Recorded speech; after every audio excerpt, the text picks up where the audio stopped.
कोई नहीं जानता था कि जिस रात ईशा ने सूरज का हाथ पकड़ा उसी पल उसकी जिंदगी का सबसे बड़ा तूफान जन्म ले चुका है। एक तरफ आईएएस बनने का सपना, दूसरी तरफ गुलाब सिंह की खतरनाक साजिश और बीच में एक ऐसा सच जो सब कुछ तबाह कर सकता है। ईशा को पूरा भरोसा है कि वह और सूरज साथ मिलकर आईएएस की तैयारी करेंगे। दोनों का सपना एक है, मंजिल एक है, लेकिन सूरज के मन में डर भी है क्योंकि वह जानता है कि यह रास्ता आसान नहीं होने वाला। सूरज बाहर से शांत दिखता है लेकिन अंदर ही अंदर वह बहुत कुछ छुपाए बैठा है। वह जानता है कि आईएएस बनने का फैसला सिर्फ उसका नहीं, पूरे परिवार की किस्मत बदल देगा। ईशा बिना किसी को बताए सूरज का फॉर्म भरवा देती है। उसका मानना है कि एक बार पहला कदम उठ गया तो सूरज कभी पीछे नहीं हटेगा। यही उसकी सबसे बड़ी चाल है। सूरज यह सोचकर फॉर्म भर देता है कि पापा मान ही जाएंगे, लेकिन उसे क्या पता था कि यही फैसला आगे चलकर उसके लिए सबसे बड़ी परीक्षा बन जाएगा। उधर अदिति की जिंदगी एक बार फिर अंधेरे में डूबने लगती है। अनिल जेल से बाहर आ चुका है और उसका व्यवहार पहले से भी ज्यादा खतरनाक हो गया है। अदिति की मेहनत की कमाई अब शराब में उड़ाई जाने लगती है।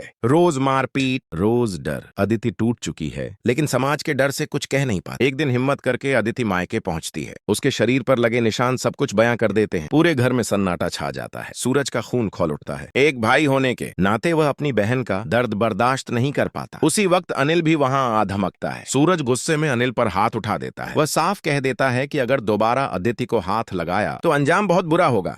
लेकिन समाज की सोच यहां भी जीत जाती है। लोग ताने मारते हैं कि बेटी ज्यादा दिन मायके में नहीं रह सकती। ईशा और सूरज दोनों तनाव में आ जाते हैं। पुलिस से मदद लेने की कोशिश होती है लेकिन सिस्टम आंखें मूंद लेता है।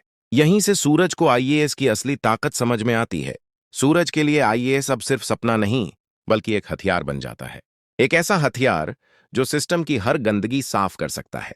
ईशा और सूरज दिन रात पढ़ाई में जुट जाते हैं। किताबें, नोट्स, करंट अफेयर्स, उनकी दुनिया अब बस यहीं तक सीमित हो जाती है।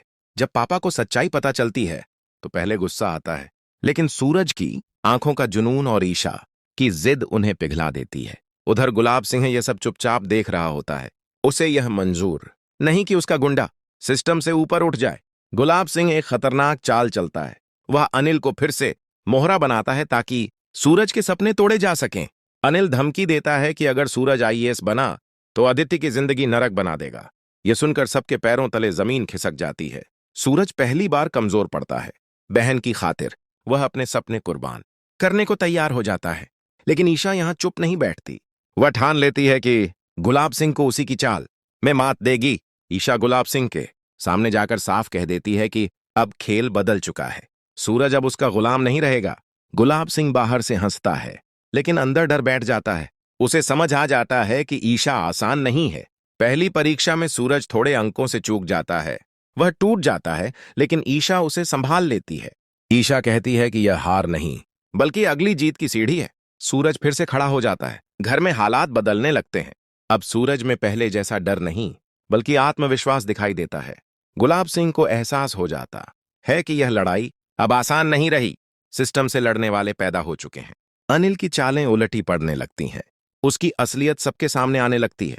ईशा और सूरज एक दूसरे से वादा करते हैं कि चाहे कुछ भी हो वे पीछे नहीं हटेंगे। यह सिर्फ आईएएस बनने की कहानी नहीं बल्कि अन्याय के खिलाफ खड़े होने की कहानी बन जाती है। अब सवाल यह है कि क्या सूरज अपने सपने को पूरा कर पाएगा या गुलाब सिंह फिर कोई नई साजिश रचेगा। अगर आपको यह कहानी पसंद आई हो तो वीडियो को लाइक करें, चैनल को सब्सक्राइब करें और कमेंट में अपनी राय जरूर बताएं।